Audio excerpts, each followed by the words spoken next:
લક્ષ્ય ન્યૂઝ, એક નજર, એક લક્ષ્ય. નમસ્કાર દર્શક મિત્રો, લક્ષ્ય ન્યૂઝ ચેનલમાં હું મેઘા અગ્રવાલ આપનું હાર્દિક સ્વાગત કરું છું. આપ જોઈ રહ્યા છો લક્ષ્ય ન્યૂઝ. નજર કરીએ આજના સમાચાર. કેસરસિંહ ગોળિયામાં આંગણવાડી કાર્યકરની કરપીણ હત્યા, 3 સંતાનોની માતાનો જીવ લીધો. વાવ-થરાદના લાખણીમાંથી આ સમયે મોટી અને ચોંકાવનારી ખબર સામે આવી રહી છે. કેસરસિંહ ગોળિયા ગામમાં આંગણવાડી કાર્યકરની નિર્મમ હત્યા થતાં સમગ્ર વિસ્તારમાં ભારે ચકચાર મચી ગઈ છે. 3 સંતાનોની માતાની હત્યાએ ગામમાં શોકની લાગણી છવાઈ ગઈ છે. લાખણી તાલુકાના કેસરસિંહ ગોળિયા ગામમાં આજે એક હૃદયદ્રાવક ઘટના સામે આવી છે. આંગણવાડીમાં તેડાગર તરીકે ફરજ બજાવતા રાધાબેન પ્રભુદાસ સાધુની તીક્ષ્ણ હથિયાર વડે ગળાના ભાગે ઘા મારી નિર્મમ હત્યા કરવામાં આવી છે. પ્રાથમિક માહિતી મુજબ આ હત્યા ગામના જ કલાભાઈ માવાભાઈ પટેલે અંજામ આપી હોવાની માહિતી સામે આવી રહી છે. હત્યા કર્યા બાદ આરોપીએ પોતે પણ લાઇટના થાંભલા ચડી આત્મહત્યાનો પ્રયાસ કર્યો હતો. ગંભીર હાલતમાં આરોપીને તાત્કાલિક સારવાર માટે ડીસા રિફર કરવામાં આવ્યો છે.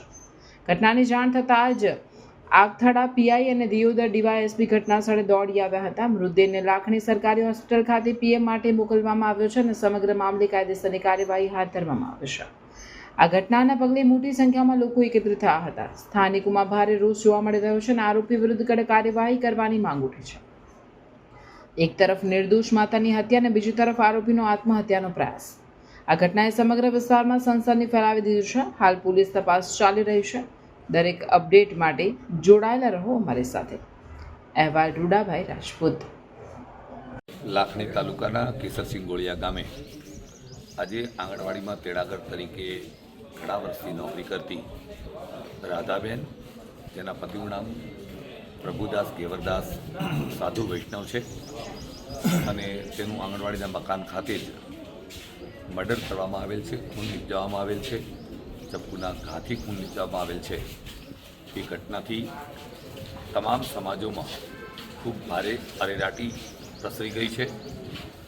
આરોપી નજર કેદ હેઠળ છે. ફરિયાદ કરવાની પ્રોસિજર ઇત્યાદિ કરવાનું ચાલુ છે. એ મરણ જનારના પિયર પક્ષમાંથી, રાજસ્થાનમાંથી એના પિયરિયા લોકો ત્યાંથી આવે છે, એટલે સાસરી પક્ષના એના પતિ, દિયર, જેઠ અને સસરા વગેરે કહ્યું કે પિયર પક્ષના લોકો આવ્યા પછી જ એ લાશને અહીંથી હટાવવામાં આવે, ત્યાં સુધી ન લઈ જવામાં આવે. પરંતુ પોલીસનું કહેવું છે કે લાશની લિવિડિટી અને ડિકમ્પોઝિશન અને ગરમીના કારણે એ ન થાય એટલા માટે અહીંથી પોસ્ટમોર્ટમના રૂમ સુધી આપણે લઈ જઈએ છીએ અને બધા જ આવ્યા પછી બાકીની ફરિયાદ વગેરેની પ્રોસેસ કરવામાં આવશે. આરોપી એક છે, બીજા કોઈ એમાં સંકળાયેલા છે કે કેમ, બીજા લોકો કોઈ આ અંગેનું કાવતરું કરવામાં છે કે કેમ, તમામ રીતે સરકાર ખૂબ કટિબદ્ધ છે. ચૂંટણીના પણ સંજોગો છે અને પોલીસ તંત્ર એકદમ સાબદું છે. પોલીસ તંત્ર ખૂબ સારી રીતે પોતાની કાર્યવાહી નિયમાનુસારની કરી રહેલ છે. કોઈ જાતની કચાશ રાખવામાં નહીં આવે એવો પાકો ભરોસો અને વિશ્વાસ છે અને એ પ્રકારે તમામ પોલીસ તંત્રની કાર્યવાહી થઈ રહી છે અને પૂરેપૂરો ન્યાય એને મળશે. જે કોઈ આરોપી છે એને જેલના આવેલા પાછળ મૂકવામાં આવશે, એની કાર્યવાહી કરવામાં આવશે.